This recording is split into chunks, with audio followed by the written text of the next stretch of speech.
I gotta ask you, man, how you feel about the news that broke yesterday about Keefe D getting arrested for Tupac murder? Me personally, I'm like, I'm over it. What's the point now? It's like his mom is not here to feel like justice is being served. You know what I mean? Um, how many years ago was that? 26, Yeah, 20. 26, 27 years ago. Right. So he's he's been dead longer than he lived at this point. Right. So and from a week after it happened, everybody knew what happened. Right.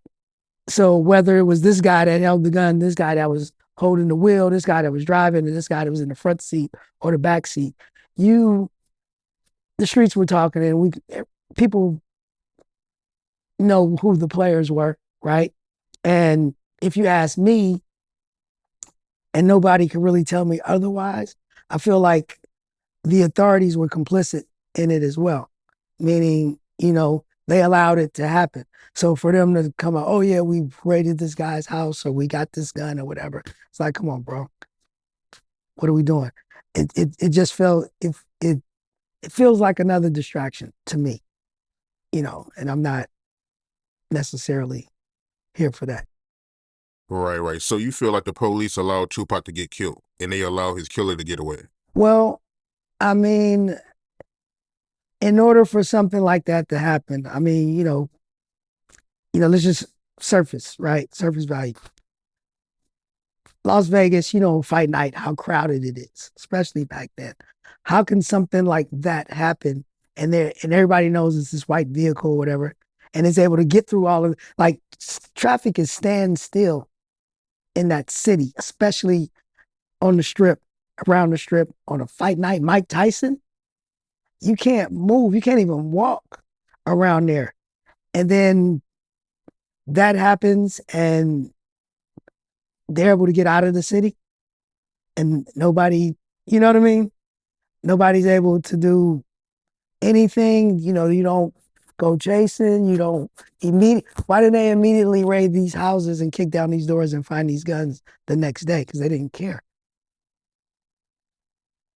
right? It is, like we could sit here and have the whole interview could be about that, but it's just like it almost feels like redundant to say it because everybody can. Like if you just think about it, you don't even have to see it. You could just think about it. Like, they weren't happy with Pac back then. Authorities they were surveilling him. That's the other thing. Because he was on a surveillance list because of who his mother was, who his stepfather was, who his family is, what he stood for, and people are old enough to remember the hip hop cops and all of that. So somebody that's under constant surveillance, they see everywhere he goes. He gets ambushed. The car that does it in a standstill city is able to somehow maneuver and know how to get around and out of that standstill city. And then the the the the what do you call it? The investigation just felt very lackluster. Like it wasn't important. Um, and that's my opinion. Yeah, that's a very good point about the traffic, man. I never thought about that. I mean, that does make sense. I mean, after a Tyson fight, you shot somebody, you trying to get away. I mean, how did you get away with all that traffic?